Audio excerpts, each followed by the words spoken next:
Welcome, everybody, to another episode of From the Music Store. This is Jason. I had Jeremy, but I lost him. Have you ever had technology just jump up and tear your face off and then leave you there gasping for air as all the hard work that you had just put into something had suddenly vanished as if it never had happened? That just happened to me. I'm trying my very best to keep calm here.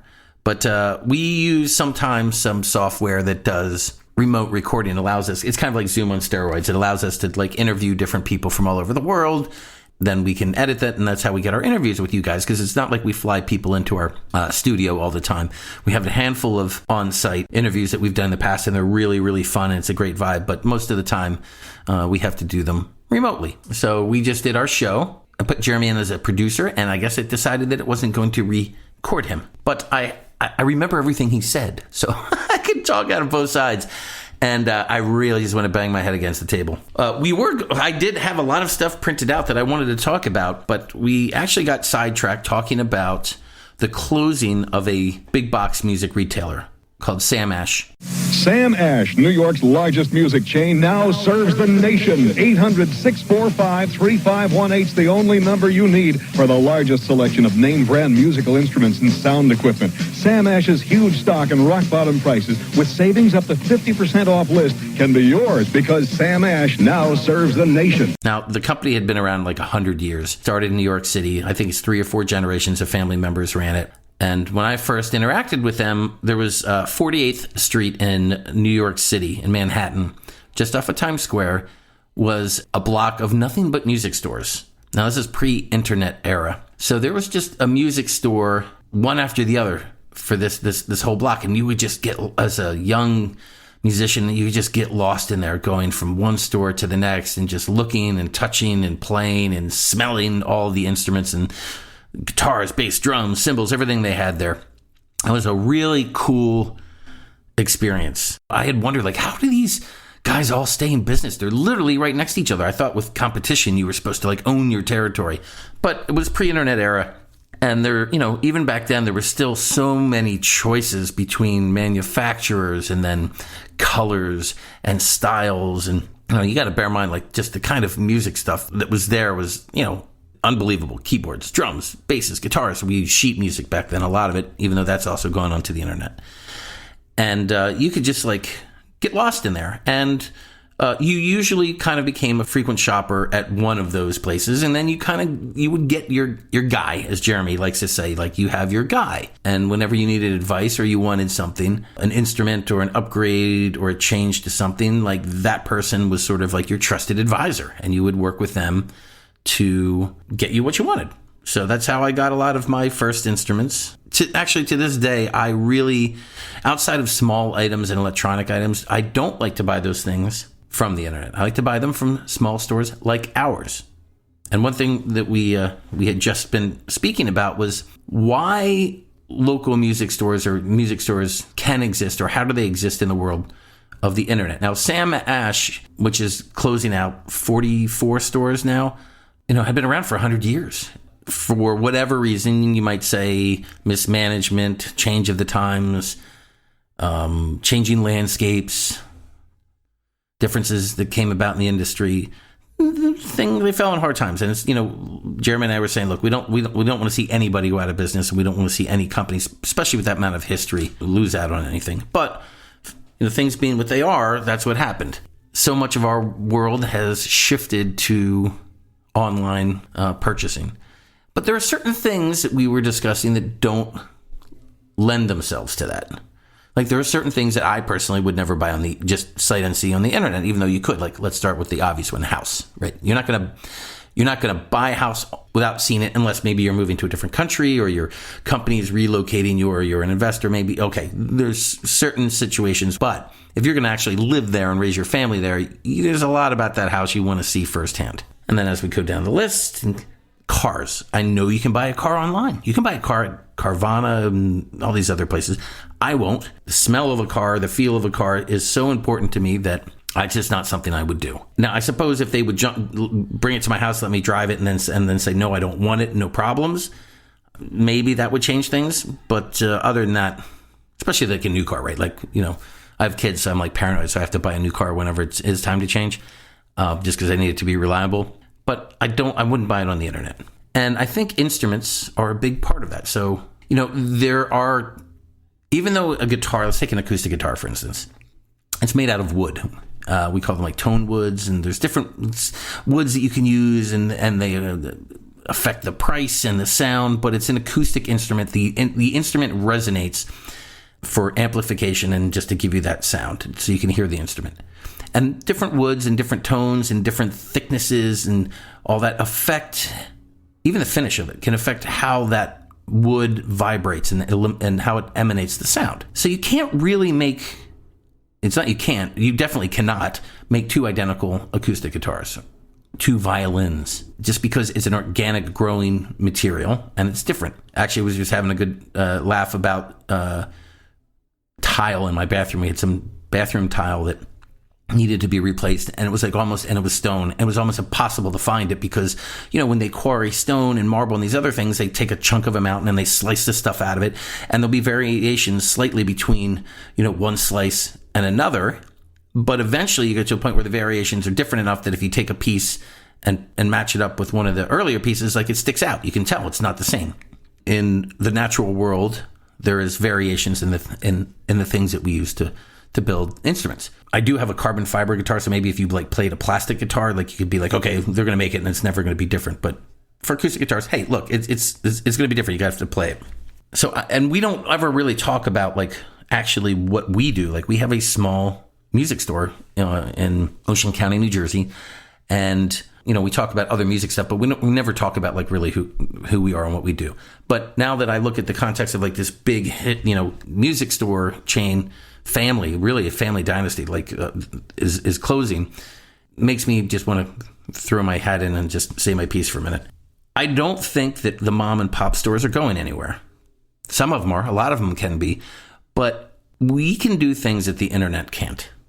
Right. It doesn't matter if this is a fabric store or an art store, a gallery, or I don't know, even shoe stores. I do get my shoes on the internet, but I like walking into Skechers and being yo, I'll check those out.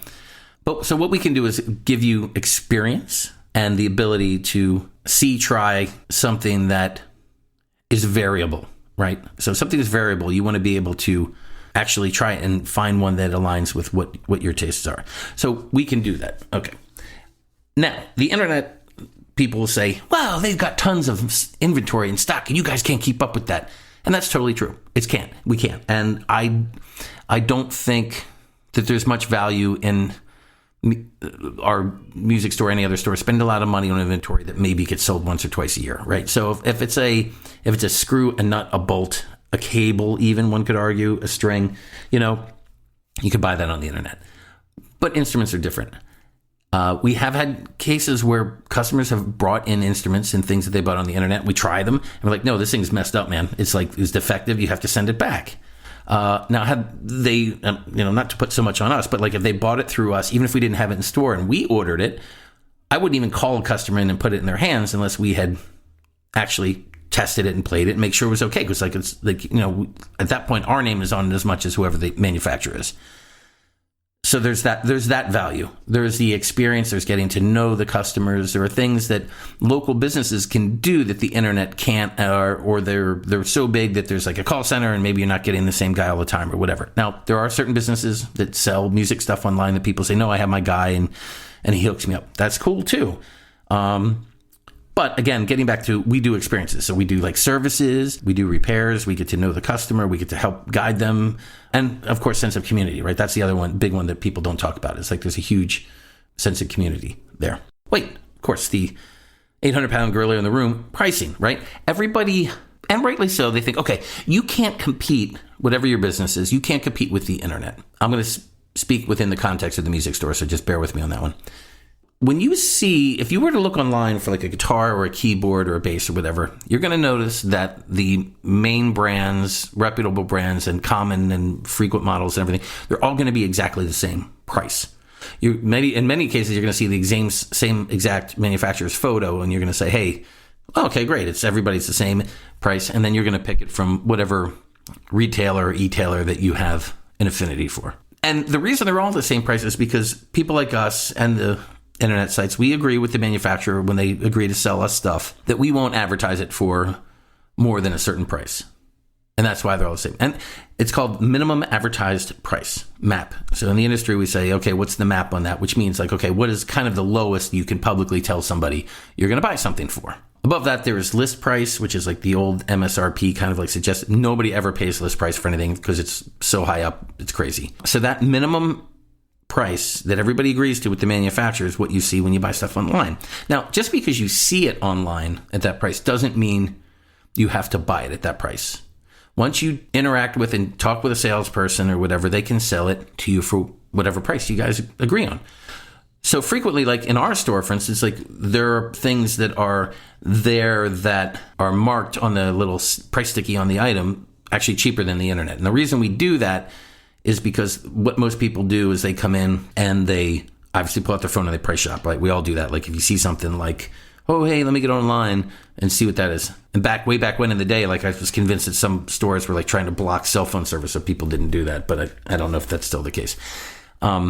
So I was like, oh, cool. Yeah, I'll have everything a penny, $2, $10, $15 cheaper than the internet. So if anybody looks at it, it's like, oh, yeah, wow, great. These guys are awesome. The price is cheaper. And even if that weren't the case, like for certain customers, like we had a customer that just bought like a guitar from us that, you know, it was expensive. So we knocked like, you know, $70 or whatever it was, but like a decent chunk of money that you're not going to get on the internet. And when they got it, we like checked it out, made sure it was cool and ready to go. And it was. Those are the kind of things that like your local small businesses can do. And if you're a good customer, we and the other businesses, they'll work with you. And then everybody's happy and then you're keeping money in your community and it's great. Not to mention that we do like lessons. Yes, you can take lessons on the internet, but you know, for me in anything, I don't do well with the Zoom interacting kind of thing. I love being in person with somebody. It's kind of funny, you know, here you had people saying that the brick and mortar stores aren't going to keep up with the internet and the big box stores. And now the big box stores are starting to crumble, at least in the music industry. Maybe we will be the last guy standing. I think there's a good chance that, you know, a lot of those big guys will close. I think there's a good chance all those big guys will close and, you know, the mom and pops, some of us will still be around. In Jersey here, we did lose about 3, I think, music stores in the past 18 months, which was a real shame. One up in Freehold was the last one, but it's a shame to see them go. The reason a lot of that has to do with commercial space and leasing expenses. That's a big part of it. Fortunately, we have a very small building and we own it, and that is very advantageous to us. So anyway, that's sort of my rant. I see this big company go under, and I think, you know, look, mom and pops really serve a purpose, and yeah.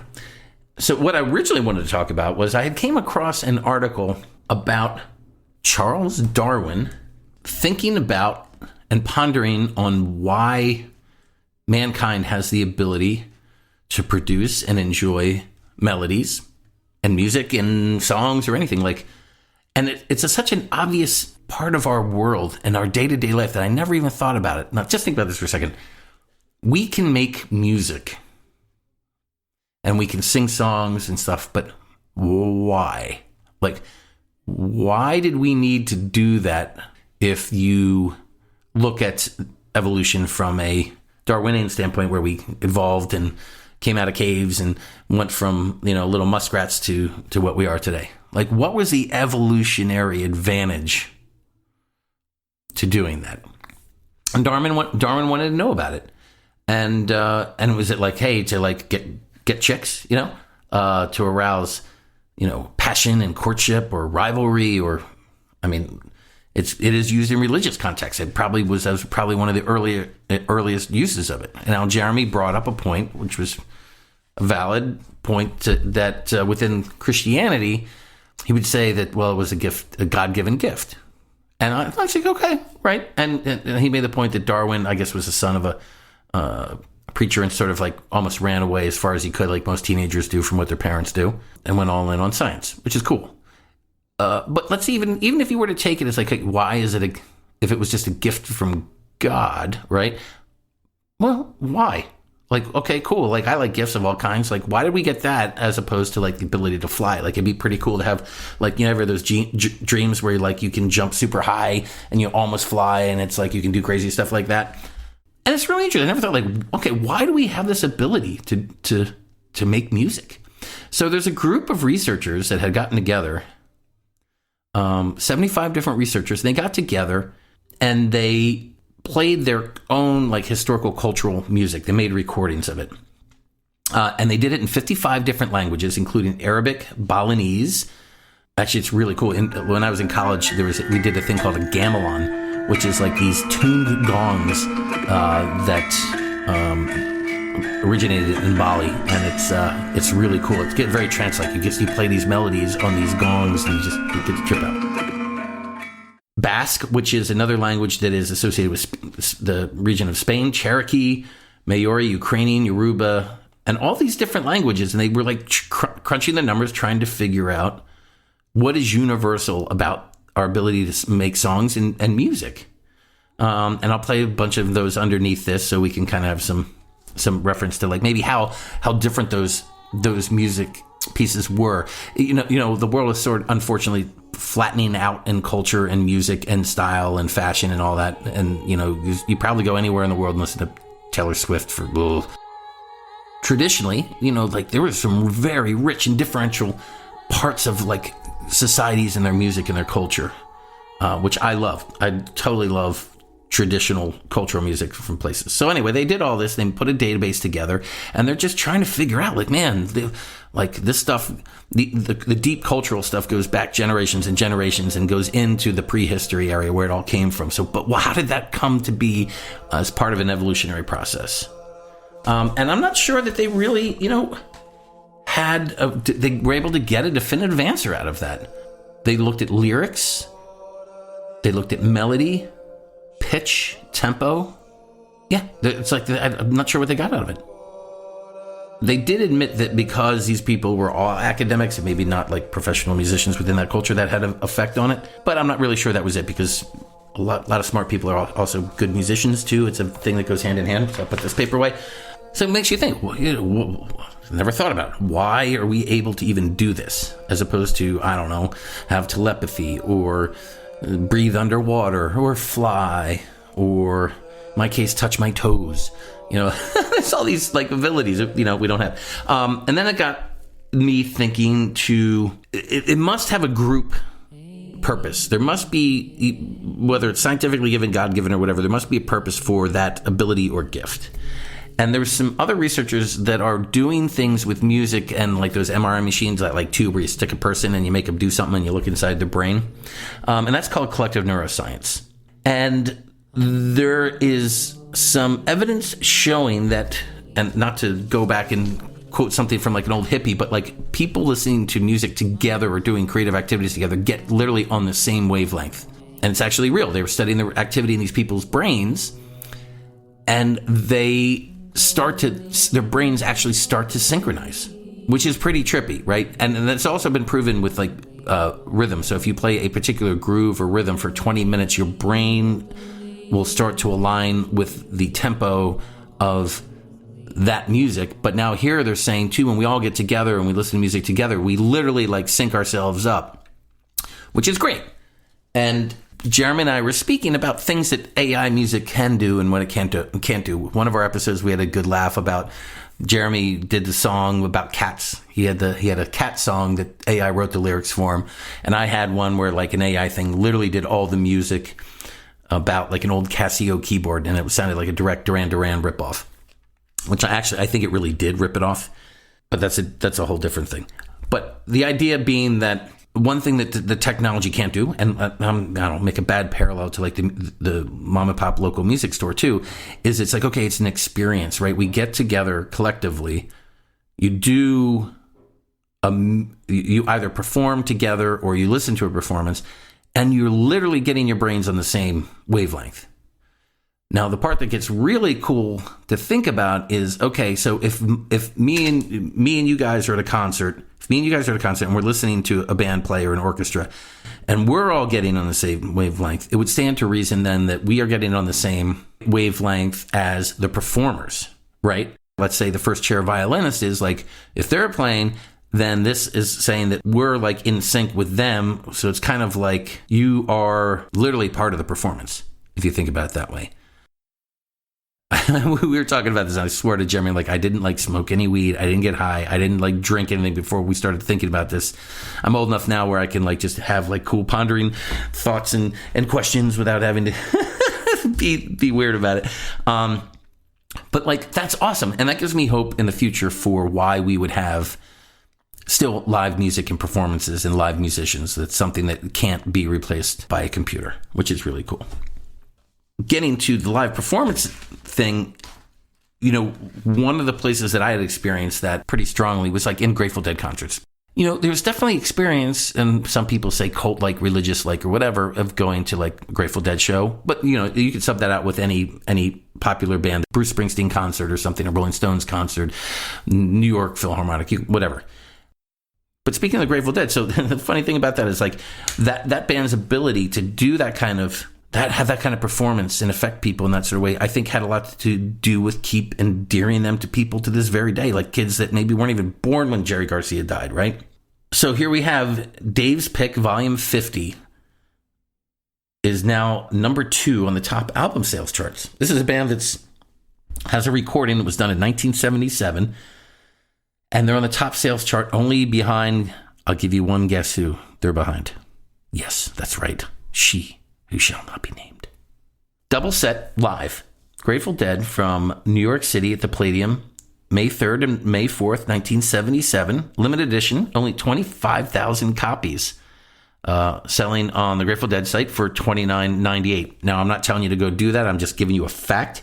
But that happens to be, Jeremy and I both agreed that was like one of the best periods of that band. Like the late 77, 78 was just really, for me, like when that band was just super, super cooking. And there's great tracks in there. Any guys who aren't Deadheads, I apologize. One of them is, it's funny. There's a song, Me and My Uncle.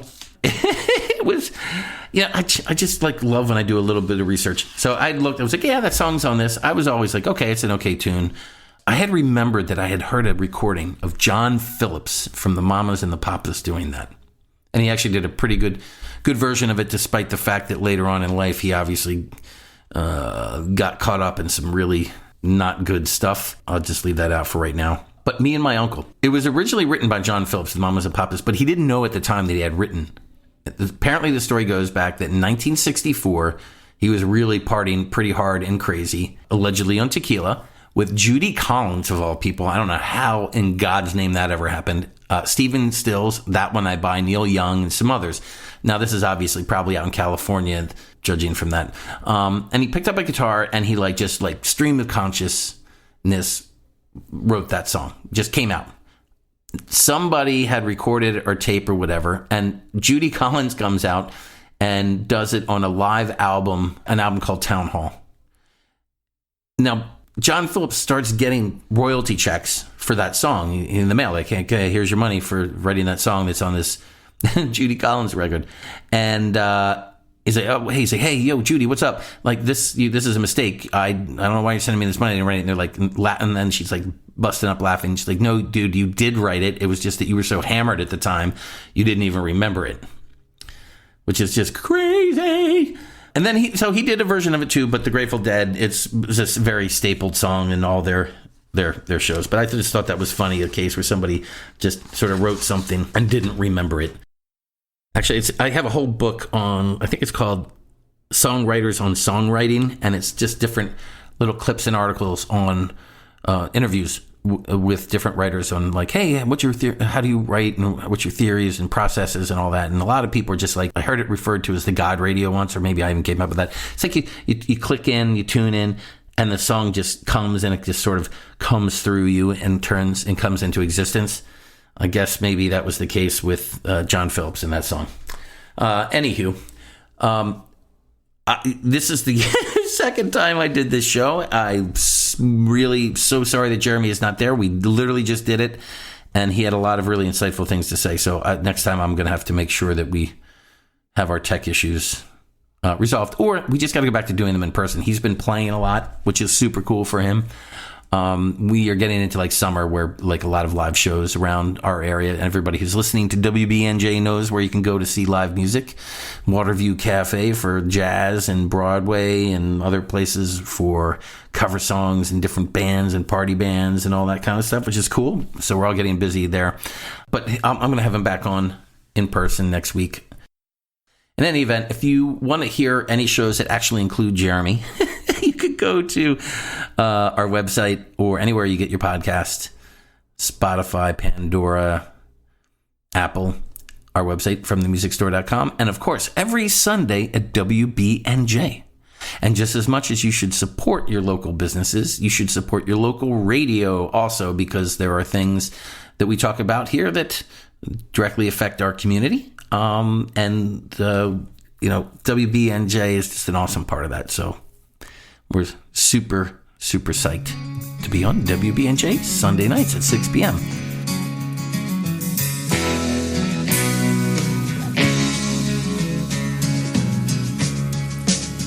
Me and my uncle went riding down from Colorado, West Texas bound. And we stopped off in Santa Fe, that being the point, that's about halfway. Besides, it was the hottest part of the day. We led our ponies into a stall, went to the bar, boys, bought drinks for all. 2 days in the saddle, my body hurt. It being summer, I took off my shirt, tried to wash off some of that dust and dirt. West Texas cowboys all over town, with gold and silver, they're loaded down. Just back from Roundup, did seem a shame. So my uncle starts a friendly game called Hello Jack, and winner takes the game. From the beginning, my uncle starts to win, and them cowboys, they're mad as sin. Some say he's cheating, but that can't be, 'cause my uncle, he's as honest as me, and I'm as honest as a gentleman can be. This is Jason. This is Jeremy. We'll see you next week.